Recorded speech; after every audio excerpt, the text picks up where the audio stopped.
Bonjour mes amis, j'espère que vous allez bien. Aujourd'hui, vidéo critique. Ça y est, David et moi, nous sommes allés voir Avatar, la voix de l'eau.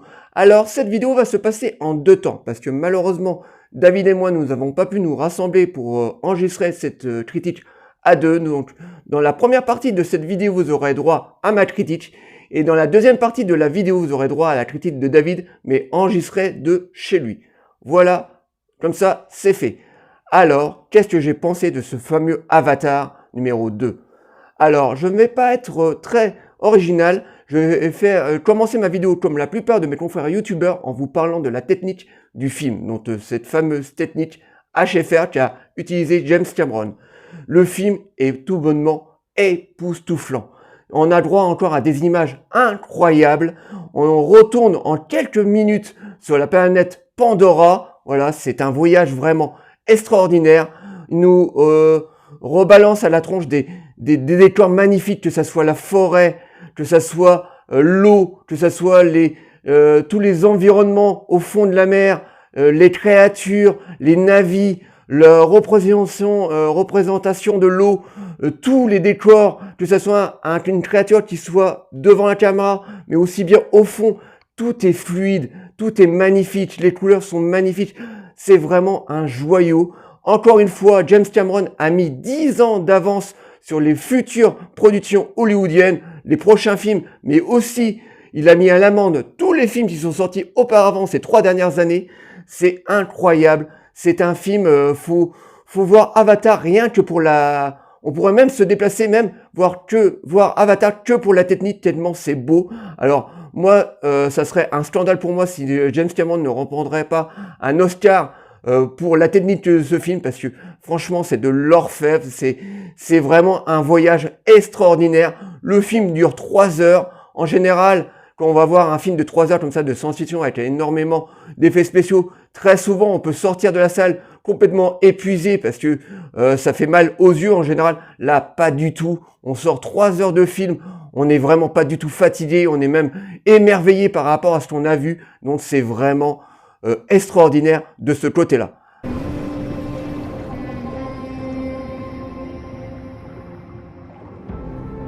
Malheureusement, je dis bien malheureusement, je n'ai moins apprécié ce Avatar numéro 2 par rapport au premier.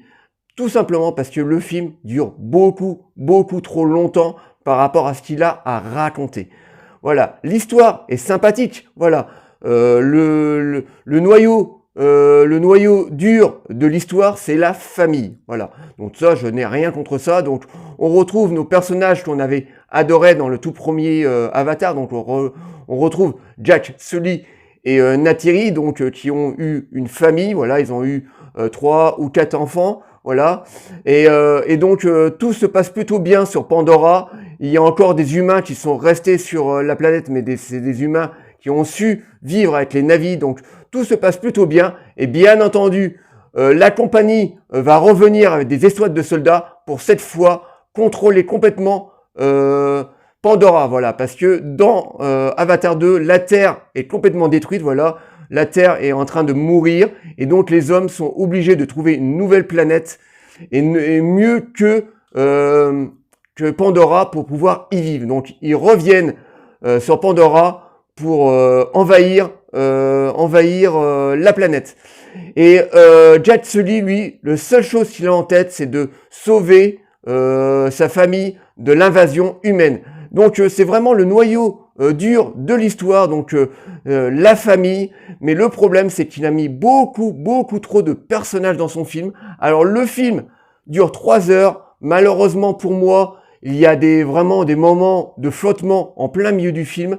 Alors le film se tient sur 3 heures, mais voilà, il y a vraiment des ventres mous au milieu, moi, qui m'ont fait sortir une paire de fois du film, et ce qui n'était pas du tout le cas dans Avatar numéro 1, surtout dans sa version longue. Moi, je vois très souvent la version longue, parce que maintenant, depuis qu'il a sorti la version longue, moi, je ne regarde que la version longue d'Avatar numéro 1. Et dans cette version, la version dure 3 heures. Et c'est super bien rythmé. On n'a pas du tout un moment de ventre mou dans le premier.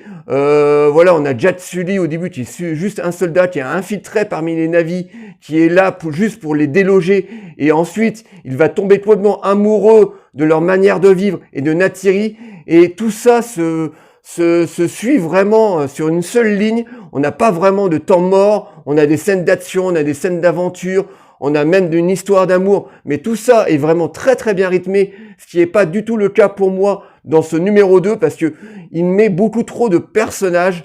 On a vraiment, on a Jet Sully, on a Neytiri, mais aussi on a tous les enfants autour, et les enfants du peuple de la mer, parce qu'au début du film, Jet Sully et sa famille sont encore dans la forêt, et au bout d'un moment, quand les humains reviennent, ils commencent à attaquer le village de Jet Sully, et Jet Sully décide de partir de la forêt pour aller protéger sa famille et demander de l'aide aux navis du peuple de la mer. Et au début du film, tout se passe plutôt bien. On retrouve vraiment le Avatar du tout premier, avec la forêt bien entendu, et toutes les créatures qu'on avait retrouvées, trouvées plutôt dans le tout premier Avatar.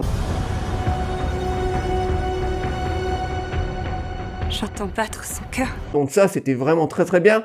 En plus, on a le retour du colonel Quaritch. Alors, colonel Quaritch, la manière où Cameron le fait revenir, bon, j'étais pas très très fan. Je me suis dit, ouais, bonhomme, t'aurais pu trouver un truc un peu plus recherché pour le faire revenir, parce que là, il le fait...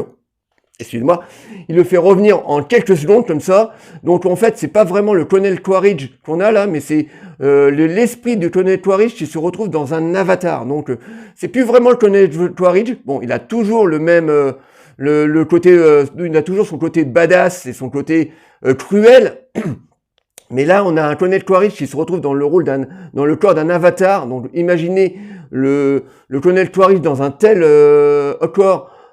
Plus grand et plus fort, donc limite il est encore plus badass et encore plus fort dans celui-là.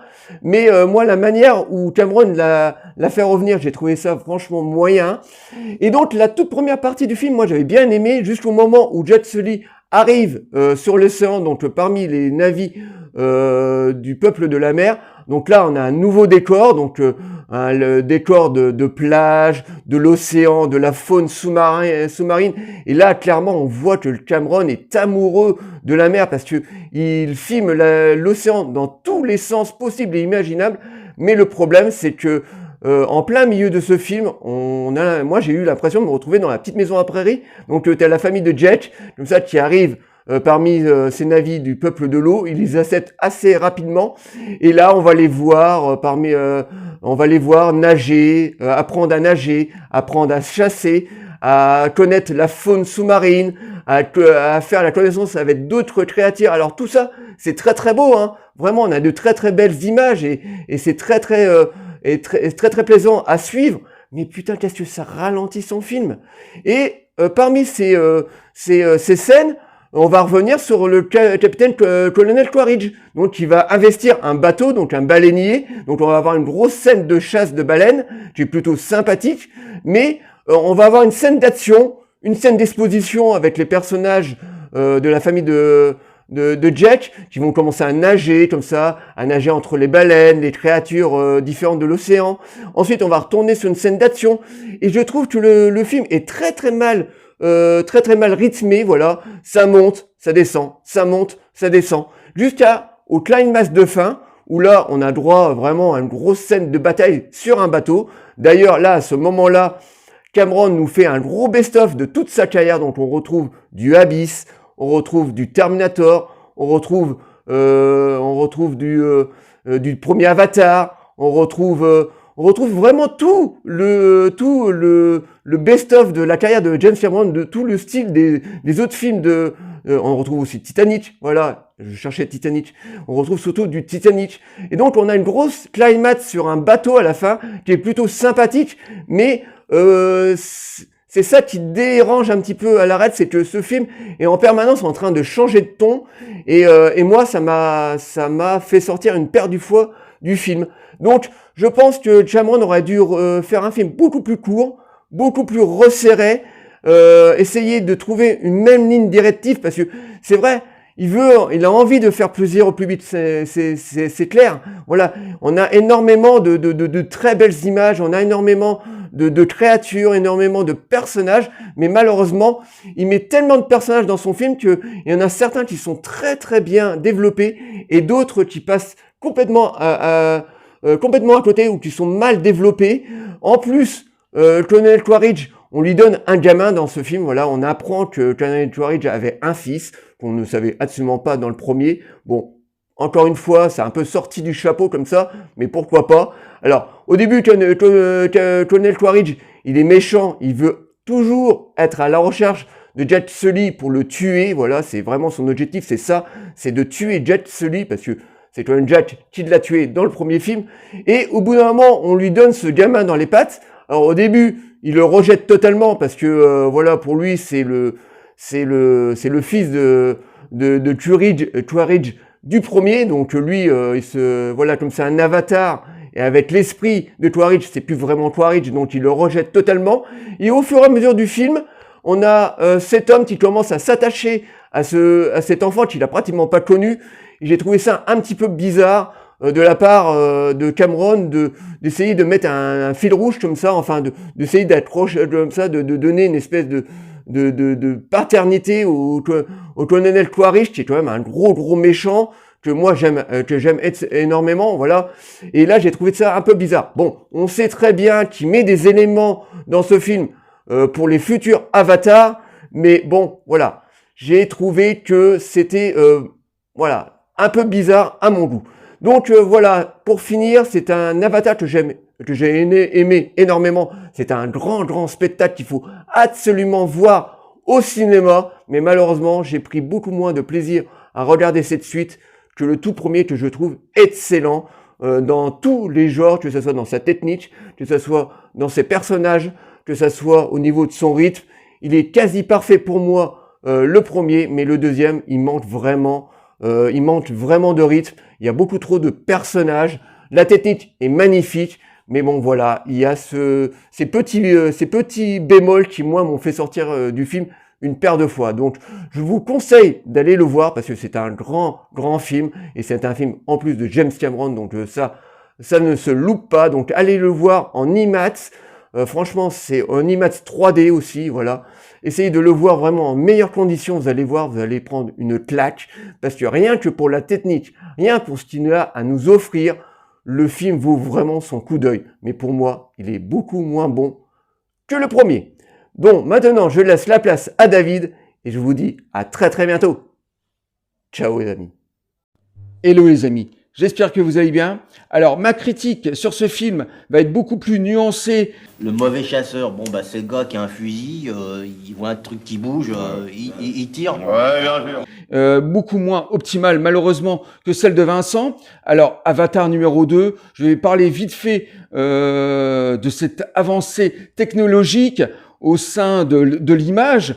Une 3D juste extraordinaire qu'on n'avait jamais revue depuis des années. Je dirais même depuis Avatar numéro 1, l'image est magnifique, de précision, de remasterisation, les couleurs sont pétantes, les noirs extrêmement profonds, la 3D, ben voilà, c'est génial. La nouvelle technologie qui a été employée pour le jeu vidéo, les 48 images secondes pour les scènes d'action extrêmement fluides et rapides, c'est génial. Et on repasse à des 24 images secondes pour les scènes dramatiques. Alors tout ça, c'est extraordinaire. Il faut juste que l'œil du cinéphile s'adapte à cette nouvelle technologie. Et j'espère que ça va être creusé par la suite. Donc rien à dire sur la technologie, enfin tout ce futur apporté à ce magistral film de science-fiction, hein, une vraie promesse de James Cameron. Mais je vais revenir pour moi sur la colonne vertébrale du film, le scénario, les intrigues et les personnages qui me posent problème. Alors pour moi, je vais parler vite fait de l'histoire. Donc on retrouve des années plus tard les humains qui reviennent sur Pandora pour essayer de s'installer. On apprend vite fait que la Terre vient à mourir, qu'il y a trop de population, donc ils reviennent sur Pandora trouver une solution pour s'y installer. Et la première bêtise que les hommes font quand ils arrivent sur Pandora, ils se posent avec leur vaisseau spatial et ils crament des hectares entiers de forêt. Donc c'est très bizarre. Ils déclenchent une guerre dès qu'ils sont arrivés, dès qu'ils posent les pieds sur Pandora. Et je dirais que cette intrigue, cette histoire est beaucoup trop dense. Il y a des intrigues, des sous-intrigues, énormément de personnages. Alors, je vais revenir sur les personnages rapidement. Donc, on retrouve nos héros du premier film, Sully et sa femme. On apprend qu'ils ont formé une famille avec plusieurs enfants. Et aussi, il y a le retour du grand méchant du premier, le colonel Quaritch. Et on apprend, voilà, qu'il avait sauvegardé sa mémoire sur un disque dur et qu'il a revit comme ça à l'intérieur d'un corps de Na'vi, donc un corps d'Avatar. Donc c'est expliqué en quelques mots et je trouve que l'idée est assez farfelue et sortie du chapeau. Donc c'est une pirouette scénaristique, donc pourquoi pas. Et puis en plus, on apprend qu'il a eu un fils. Alors c'est possible que le colonel Quaritch avait une famille, il est quand même resté des années sur Pandora, mais quand on connaît la personnalité du bonhomme, le caractère qu'il a, c'est quand même assez difficile de comprendre qu'il a eu un fils avec une femme, mais pourquoi pas. Après tout, c'est peut-être possible. Alors, voilà, j'aime pas trop ce personnage de Spider, le fils de Quaritch, qui ressemble un petit peu à un Mowgli, un homme des cavernes, un petit gamin des cavernes, comme ça. J'aurais préféré une structure différente pour le personnage, un peu plus moderne, peut-être d'une façon différente. Je sais pas comment l'expliquer, mais en tout cas, son aspect et son importance dans l'histoire n'est pas capitale. Et puis, je vais parler aussi des deux messages que James Cameron voulait nous faire passer à travers ce film. L'écologie. La voie de l'eau relie toutes choses. Presque au bouddhisme pour James Cameron. Et un message universel, la famille qui doit se serrer les coudes à chaque épreuve. Comment devenir un bon père, comment devenir un bon chef de guerre, comment éduquer ses enfants. Et ces deux messages à la fois écologiques au bouddhisme et ce message de la famille, pour moi, c'est assez facile. Pour moi, c'est une gage de succès assuré pour le film. On est tous pères ou mère ou bien pour les jeunes on est prêt à le devenir. Donc forcément ces messages universels parlent à tous et je trouve que de prendre ces deux éléments pour les mettre dans un scénario, c'est assez facile et gage de qualité et de futur succès. Alors l'écologie, pour moi, est dans la deuxième partie. Donc, il y a énormément de scènes comme ça, d'apprentissage, de plongée, comme ça. Alors, c'est magnifique, hein. On voit des poissons, on voit des couleurs partout. Mais le souci avec cette partie-là, elle est beaucoup plus trop longue. Voilà. Et puis, en plus de ça, il y a des sous-intrigues qui commencent à émerger dans cette partie parce que il y a un des fils de la famille qui est un petit peu rejeté, qui est considéré comme un mutant à 5 doigts. Donc c'est un petit peu le rebelle de la famille. Et ce personnage va se lier avec un autre personnage qui est une baleine qui est elle-même rejetée. Donc il y a toute une scène comme ça de flashback où on apprend que cette baleine était rejetée parce qu'elle a tué des navires soi-disant par vengeance et tout ça. Donc là on tombe dans des scènes un petit peu niais, un petit peu familiales et qui me dérangent un petit peu. Voilà. Avatar numéro 1 était une histoire simple, mais limpide. On racontait une histoire d'après un seul point de vue, celle de Sully, et il passait du monde des hommes au monde des Na'vi. Donc c'était extrêmement simple, c'était efficace. Dans ce deuxième, il y a une intrigue, des sous-intrigues, énormément de personnages. Donc voilà, pour ces deux points de vue, écolo et le message universel de la famille, pour moi c'est un petit peu trop de facilité. Et pour finir, je vais parler aussi de la dernière partie du film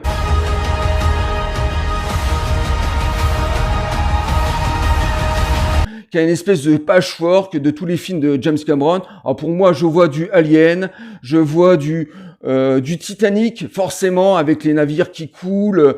Même les scènes sont plus ou moins repris. Donc pour moi, c'est une sorte de facilité. Hein. J'aurais préféré que James Cameron se réinvente totalement dans cette scène d'action et dans ces scènes dramatiques. Voilà. Et il y a aussi une chose qui m'a un petit peu perturbé dans l'intrigue et dans son histoire, c'est que les hommes veulent récupérer une nouvelle ressource, c'est l'ADN des baleines dans les océans de Pandora, qui pourrait donner même l'immortalité aux hommes. Donc j'ai trouvé que c'était un petit peu abusé. C'est une nouvelle intrigue qui vient s'entremêler déjà dans une histoire assez dense et pourtant très très simple. Et en plus de ça, ils abandonnent le premier matériau qu'ils étaient venus chercher dans le premier film, qu'on n'entend plus du tout parler. Donc il y a plein de petits trucs comme ça qui m'ont gêné dans le scénario et dans l'intrigue et au sein de ces personnages. Et pourtant, j'ai quand même énormément aimé cette proposition de cinéma hors norme de la part de James Cameron. J'aurai énormément de plaisir à le revoir quand il ressortira en 4K, alors sur un magnifique écran QLED ou OLED. Le spectacle va être grandissant, mais j'espère, pour finir cette critique sur ce film, que James Cameron, pour le 3e épisode, va essayer de se renouveler, pourquoi pas, de nous envoyer sur une autre planète avec d'autres personnages, d'autres points de vue. Mais je crois sincèrement que s'il fait un Avatar 3 dans le même acabit que ce 2e film, qui se passe sur Pandora, avec une continuité de ces personnages et de ces sous-intrigues, je pense que ça va faire un petit peu répétitif. Déjà qu'on n'est plus dans la découverte avec ce film, on n'est plus dans la redécouverte du film. Donc tout a été déjà dit dans le premier film, et j'espère sincèrement que pour les suites d'Avatar, il nous réinvente sa mythologie. Ben voilà les amis, je vous dis tout simplement à très bientôt. Passez encore de magnifiques de fêtes de fin d'année, et nous on vous dit à très bientôt et à l'an prochain. Bye les amis. Jésus 2, le retour.